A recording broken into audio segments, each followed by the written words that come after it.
خدای بخشاینده مهربان.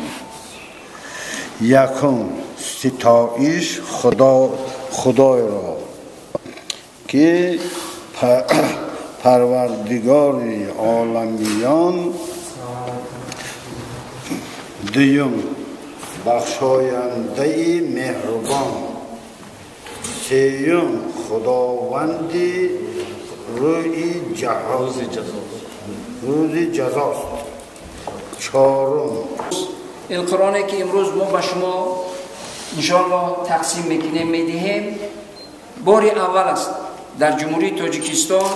بار اول است که با خط بریلی قرآن عظیم الشأن اون سخنان خداوند عزوجل یعنی چاپ شدگی هست که شما میتوانید مطالعه کنید. و این قرآن هم از روی همون ترجمه قرآن پرزیدنتی که جناب عالی محترم امام علی رحمان با مبلغ خود که چاپ کرده بودند و به مردم تقسیم کرده بودند از روی همون ترجمه به خط بریلی چاپ شدگی هست که شما خدا خواهد انشاءالله خط بریلی زبان تاجیکی یعنی چاپ شدگی هست که شما همیشه میتوانید از اون استفاده کنید.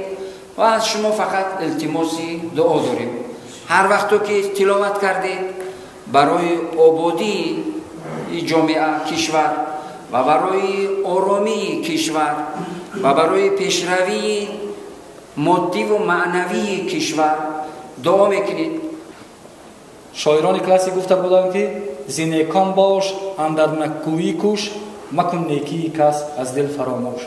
نابینایان هیچ وقت و هیچ لحظه اون نیکی هایی که از طرف مرکز اسلامی از طرف مفتیات جمهوری تاجیکستان امروز برای چاپ نمودن چنین یک دستور چنین یک کتاب مقدس مثلا کمک رسانیده شد فراموش نخواهند کرد.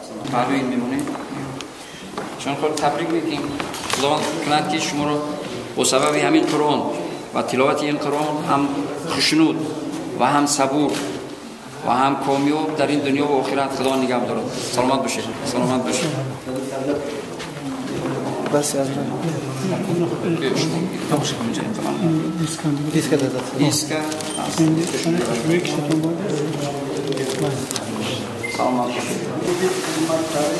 بهاترین برای ما شما تضاوت دارید. دلای همیشه در همه کار و کارتون برکت پروردگار عطا کنه. آمین. سلامت باشید. بیننده بدو باشید.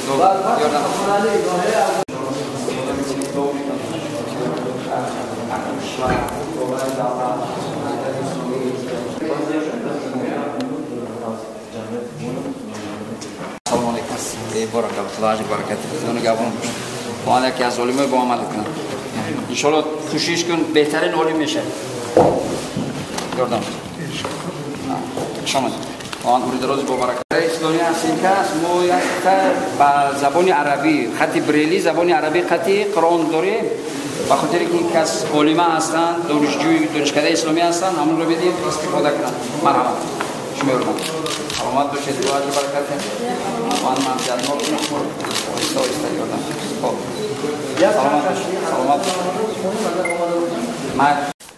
وجعلنا نومكم سباتا وجعلنا الليل لباسا وجعلنا النهار معاشا